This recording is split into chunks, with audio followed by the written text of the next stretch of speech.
E a igreja? Eu li uma matéria hoje no Globo, fala-se que a campanha do PT que o grupo do PT, né, já imagina criar uma secretaria especial para assuntos religiosos. Como é que se daria isso, então? Durante esses 2 anos que eu fui participando também dentro da campanha do presidente, e quando o presidente Lula começa a sinalizar que seria uma frente ampla, não apenas um governo do PT, mas um governo de vários partidos aliados, como de fato foi, termina com 12 partidos, né? E um grupo político muito abrangente, de pensamentos até ideológicos diferentes. Por exemplo, você pega uma Simone Tebet, que é uma centro-direita, né? Um Alckmin, que é um centro-direita, você pega a Elisiane, por exemplo, sim, que é uma irmã em Cristo, nossa senadora, que não é do PT, mas que é dentro do nosso segmento evangélico, ou seja, abriu um leque, né, de pessoas. Durante esse processo, onde foi acontecendo, desde o primeiro para o segundo turno, o segmento evangélico, durante essa campanha, você sabe, foi a onda da vez, né, a coqueluche da vez. Todos os olhos estavam atentos ao evangélico. Por quê? Porque o bolsonarismo concentrou seu governo, sua votação, sua comunicação, pelo menos em 3 segmentos que eu vejo. É o agronegócio, os militares, que engloba os militares e os ideológicos de extrema-direita, e o mundo evangélico. Então, sem os evangélicos, nem o segundo turno teria acontecido. Então, ele concentrou realmente dentro do segmento evangélico. E os 2 principais braços eleitorais do evangélico é o pentecostal, Assembleia de Deus, principalmente, dentre ela, claro, Deus, Amor, Brasil para Cristo, mas Assembleia de Deus, e o outro lado neopentecostal, a Universal do Reino de Deus. São os 2 principais blocos eleitorais. E durante esse processo, há 2 figuras que apareceram, uma dentro do pentecostal e a outra no neopentecostal, que foram mais agressivas. Uma, a Universal, na pessoa do Edir Macedo, e a outra, a Assembleia de Deus, na pessoa do pastor Silas Malafaia. Então, esses 2 nomes, assim, sempre foram vistos como quem incendiava a seara, né? Principalmente nos processos de incitação ao ódio, fake news, mentira e assim por diante. Com tudo isso, durante o caminho da campanha, foram feitas várias reuniões, muitas tentativas, né, de fazer o presidente e a campanha sinalizar um pouco mais aos evangélicos, e havia uma resistência, e eu achei, no fim, muito importante. E qual foi? O presidente Lula não ter feito o que a direita estava fazendo, no sentido de manipular a fé da igreja sem ser um evangélico. Então, ele não quis misturar a fé com religião, nem com a igreja católica, nem com a igreja evangélica. Ele fez o que sempre fez, respeitou, né? E o que foi feito nesse caminho era pós-eleição. Como vai ser a forma da igreja, do governo, conversar com essa população? Porque a esquerda é consciente, ela ganhou agora sem os evangélicos e pode perder para os evangélicos daqui a 4 anos, porque a população evangélica é crescente e muito crescente. Com isso, então, há uma forma que foi pensada, inclusive eu louvo a Deus que eu participei dessa ideia, dessa iniciativa, que é tentar passar por esses 2 que eu citei, dentre eles, sabe, tem muitos outros, os chamados caciques do evangelho, que tem maior mídia e consegue falar com maior número de pessoas, e falar com outro segmento dentro do evangélico. E qual é? Na matéria que saiu hoje no jornal O Globo, se você perceber, lá tem uma pesquisa que tem 43 mil templos, entre alugados e próprios, de igrejas independentes no Brasil.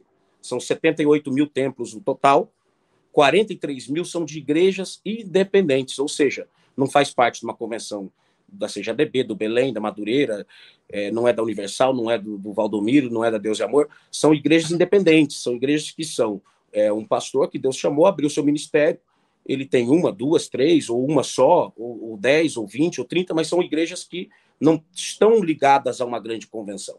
Estavam dentro do processo do bolsonarismo, por quê? Porque ouvia o discurso. Esse discurso inflamou, incitou, manipulou, e durante esses 6 anos foi falado tantas coisas relacionadas ao presidente Lula, que você sabe disso. Então, o que é a ideia? A ideia é tentar cadastrar todas essas igrejas independentes do Brasil e começar a conversar com elas, né, de uma forma, eu não sei como de fato será feito, mas eu creio que vai ser estadual, de uma forma, no estado de São Paulo, quantas igrejas tem, no estado da Bahia, quantas tem, e assim por diante. Cadastrar todas elas e montar como se fosse uma associação nacional de igrejas independentes. Nada vai interferir na convenção desse pastor, ou na igreja dele, ou no estatuto dele, ou na forma dele pensar o evangelho. O que vai querer ser feito? Ouvi-lo. Queremos ouvi-lo. Qual é o seu trabalho na sua cidade? Porque qual que é o pensamento do presidente Lula? E da irmã Benedita, enfim, de todos, do ministro Gilberto Carvalho, e assim por diante, e a minha também. É que muitas igrejas, dessas igrejas independentes, a maioria delas estão em comunidades, em favelas, no morro, ou em lugares mais difíceis de acesso. E essas igrejas, muitas vezes, ela faz aquilo que o Estado não pode fazer. Por exemplo, com políticas públicas no Estado, dentro de uma instituição Estado, eu não consigo, às vezes, chegar com políticas públicas dentro de uma comunidade e ressocializar alguém, libertá-la das drogas, transformar a vida dela, cuidar da família, ver que o filho está precisando de uma creche, ver que o filho está precisando disso ou daquilo, entende? Mas o pastor que está lá dentro, ele tem uma visão daquela comunidade. Então, através dele, a gente tentar levar políticas públicas àquele local. Como? Primeiro, vamos ter que mapear tudo isso. Segundo, muitas dessas igrejas, às vezes, não tem um extintor lá dentro, não tem um CNPJ, não tem acesso a um crédito, não tem uma organização institucional. Ajudá-los a se organizar, ajudá-los a serem inseridos nesse chamado segmento para que a gente possa entender. Lá tem tantas igrejas, lá tem tantas igrejas, lá tem tantas igrejas, como se fosse um censo. E, a partir disso, criar políticas públicas para que eles possam ser integrados em tudo isso. Então, essa secretaria seria ligada a qual ministério? Isso ainda não foi definido, mas o presidente vai definir. Algumas especulações, como saiu hoje nessa matéria, por exemplo, na Secretaria de Minorias e Direitos Humanos, no Ministério de Minorias e Direitos Humanos, porque provavelmente no governo Lula vai ser dividido, não vai ser centralizado mais, como foi no governo Bolsonaro, no Ministério da Damares, por exemplo. Vai ser que, né, o presidente vai criar agora uma secretaria, um Ministério de Povos Originários, né? Vai criar uma secretaria, provavelmente, um ministério, na verdade, de povos originários, indígenas e assim por diante, uma secretaria que vai cuidar especificamente um ministério para direitos humanos, um ministério, e dentro de um desses ministérios, uma secretaria específica para se falar com essas pequenas igrejas. Já há um nome de quem comandaria essa secretaria? Isso funcionaria em Brasília ou teria ramificações por todo o país? Seria uma pessoa só que comandaria isso? Não, provavelmente vai ter um ministro, claro, né? Dentro do ministério, desse ministério vai ser nomeado uma secretaria. Mas isso é uma coisa, assim, de um processo que não é já abrange o mundo político, né? Então, quem decide já é alguém bem mais integrado em relação a isso. A minha participação, primeiramente, foi nessa, de contribuir com a ideia e com a forma de ver isso aqui.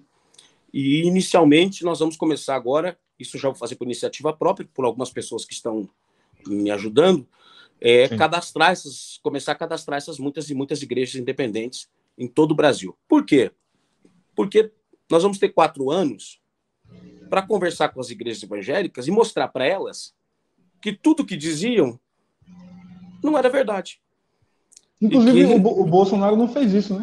Interessante que o Bolsonaro... Esse é o detalhe, porque, por exemplo, se perguntar para qualquer pastor desse, o pastor lá não sei aonde, né, ou não, numa igreja lá no interior, tal, o que você foi, em que momento ou em que você foi beneficiado nesse governo, que é o governo mais, segundo os evangélicos, o mais cristão e defensor da igreja até hoje. Esse pastor vai dizer nada, porque ele não teve. Na verdade, não teve. O que foi feito apenas para 5, 6 grandes líderes. Passando deles, ninguém conseguiu ser beneficiado, a não ser no discurso, que todo mundo imaginava. Agora nós temos alguém que fala de Deus, nós temos alguém que fala não sei o quê, temos alguém que... E passou a eleição, eu quero perguntar, quer ver o dia que em qual igreja que o Bolsonaro foi depois da eleição? Ou em qual ele vai daqui para frente? Em qual igreja ele vai passar? Em qual convenção ele vai estar? É isso que ele tem que saber também, porque na época que precisa dos evangélicos, todo mundo. E agora? Então, o principal é conversar com a igreja, mostrar que nunca foi feito nada disso. Quem conviveu na época de 2002 a 2010 sabe perfeitamente que nunca houve absolutamente nada. E quem vai conviver daqui para frente quem viveu aquela época vai relembrar, e quem não viveu vai conhecer como é o governo democrático do presidente Lula.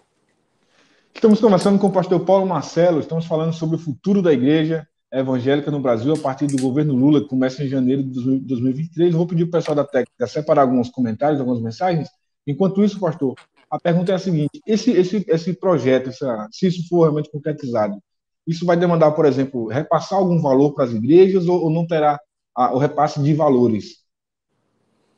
Então, você ser inserido em políticas públicas, tudo é um processo dentro da lei, ou seja, o pastor vai ter que apresentar uma situação. Olha, eu tenho um projeto dentro da minha comunidade. Eu quero montar uma escola de música para os jovens serem socializados. Então, ele tem que montar um projeto, apresentar esse projeto e buscar recursos. Uma das ideias que eu passei, inclusive, na minha campanha aqui também eu passei, e eu passei também para a campanha nacional, é a seguinte ideia. Por exemplo, Israel, você é um empresário, certo? Sou um empresário, tenho uma empresa. Eu quero deduzir do meu imposto de renda uma contribuição para alguma coisa. Hoje em dia, o cara deduz 6% do seu imposto de renda, ele doa para Médicos da Paz, Médicos da Cruz Vermelha, ONG, não sei o quê, ele pode fazer isso. Qual é a intenção? É empresários evangélicos deduzir no seu próprio imposto de renda, falando, olha, tal pastor em tal comunidade quer montar uma creche, uma escola de música, uma casa de reabilitação de dependentes químicos. Ou seja, ensinar esses pastores como fazer seus projetos, como montar os seus projetos, e a partir do momento que eles estão, primeiramente, tem que estar, por isso que é a questão, cadastrar, organizar a sua igreja, no sentido da lei. Tudo certinho, né? Ok, você precisa ter dentro dos padrões, CNPJ, porque muitas vezes o pastor não é porque ele não tem quem o ajude a fazer isso. Ele nem sabe que tem leis que ele pode ser beneficiado nisso, como acesso ao crédito, para que ele possa construir a sua própria igreja, entende? Então, tudo isso, nós tentarmos ajudar essas igrejas, primeiramente, a entender que eles têm direito a isso e mostrar que políticas públicas são isso. E isso chama-se políticas públicas. Ou seja, não é só o cara da catedral, que tem televisão e jatinho, que toda hora recebe verba do SECOM, que é beneficiado.